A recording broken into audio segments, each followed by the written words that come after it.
I had an interview this morning, and really a wonderful interview because it was alive. It was a true question. She didn't come just doing an interview. She came to find out what it is I have to say.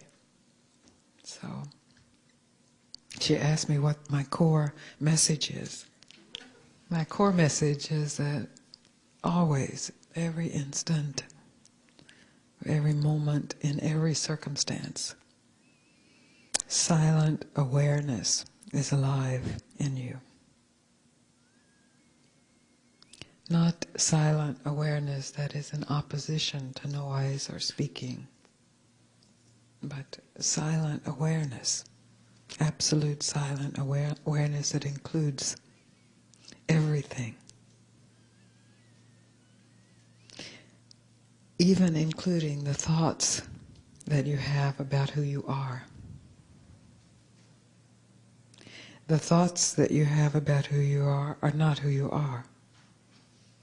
They are thoughts that appear in who you are. You are silent awareness. I've used the word silence for many years, but I realize there's it's so easy to mistake the meaning of that. Then it becomes silence in opposition to speaking, or in opposition to action. And it's not that. It's silent awareness that is aware of all speaking, all action, and aware of all non-speaking, non-action. So it is the resolution of all dualities. Not in opposition to any duality, but the resolution of duality. That's the core message, the core invitation. Then our time together is really spent pointing to that and discovering, what does that mean then to you? If it's not something you learn or believe in or remember, which I advise you not to, but something you actually discover, what does that mean to your life? How does that reveal itself? She also asked me many questions, some about beliefs, belief in eternal life. I said, what if you don't believe in eternal life? Whoa, it's like, but we're a spiritual subculture. We have to believe in eternal life. What if you don't believe in anything for a moment? Dare you not believe in anything just for a moment? If you dare, then there is a possibility of real inquiry, real investigation.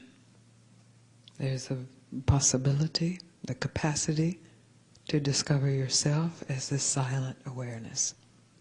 Not to believe in, because if you believe in it, there will be a thought about it.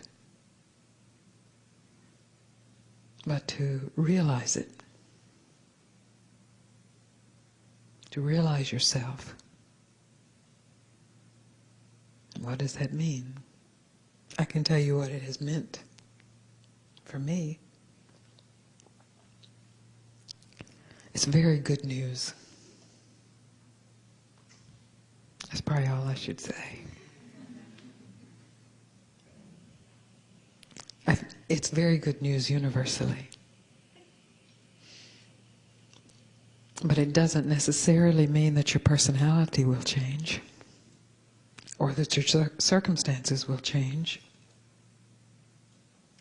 or that your emotions will change, or that you will be more quiet. It doesn't necessarily mean anything except its own good news.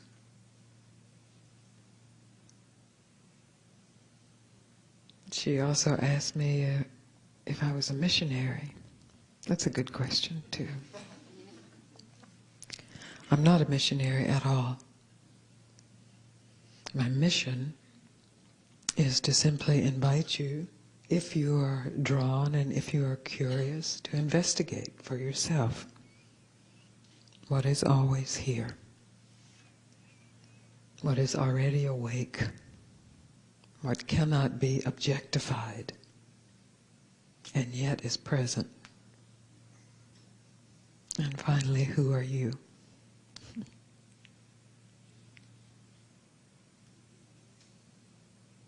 She then asked me, well, what about your teaching? I said, well, some people call me a teacher, but it's not a teaching per se. Because who you are really can never be taught.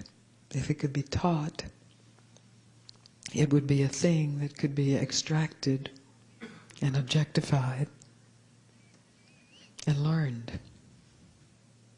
And by this time we would have all learned it. Because you have heard it.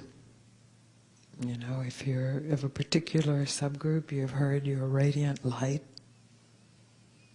You're God's child. You're free. You're safe. But to hear it, even to understand it, to believe it, to memorize it, to hope it's true, is not enough. It has to be discovered directly. So my invitation today for you is that you give up all your beliefs for our meeting. Beliefs have their purpose, they have their place. There's nothing wrong with beliefs. Some beliefs are better than others.